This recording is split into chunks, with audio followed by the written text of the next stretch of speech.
for a while.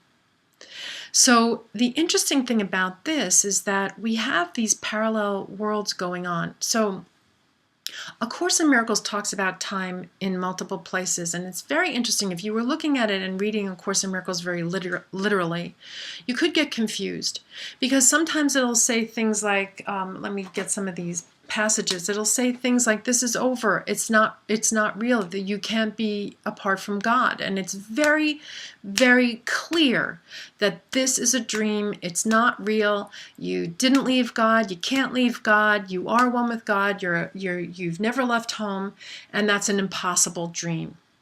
Then sometimes even in the same lesson in A Course in Miracles, it'll say, but in order to get from here to there, and things like that, it'll start to address time. And it could be very confusing, like, wait a minute, you just said we can't be apart from God, that time and space isn't real, and the next thing you know, you're telling me the 6 stages of awakening. How could that happen? That takes place over time. And what's happening is, in this, the divine wants to be very respectful of us as human beings who pick up a book, who believe we're picking up a book to read something that's going to awaken us. One divine rule: you don't promote fear. So even though a divine master would have a really hard time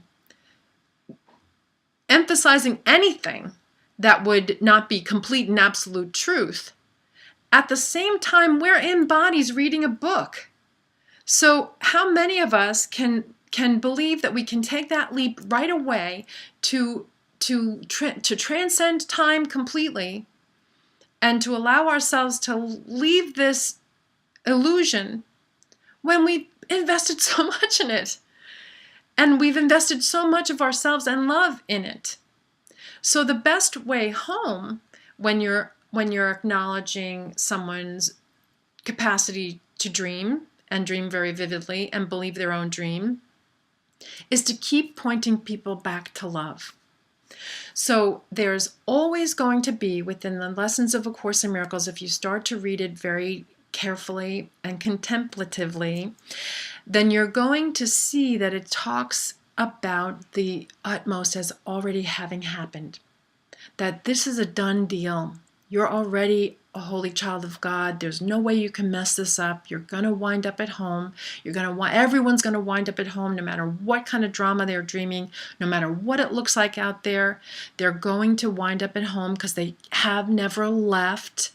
It's already done.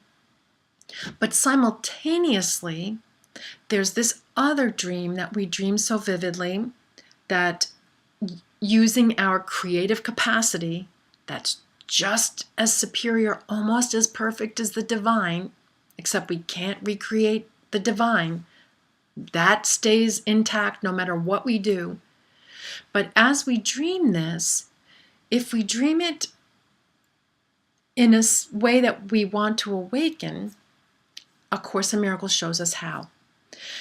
So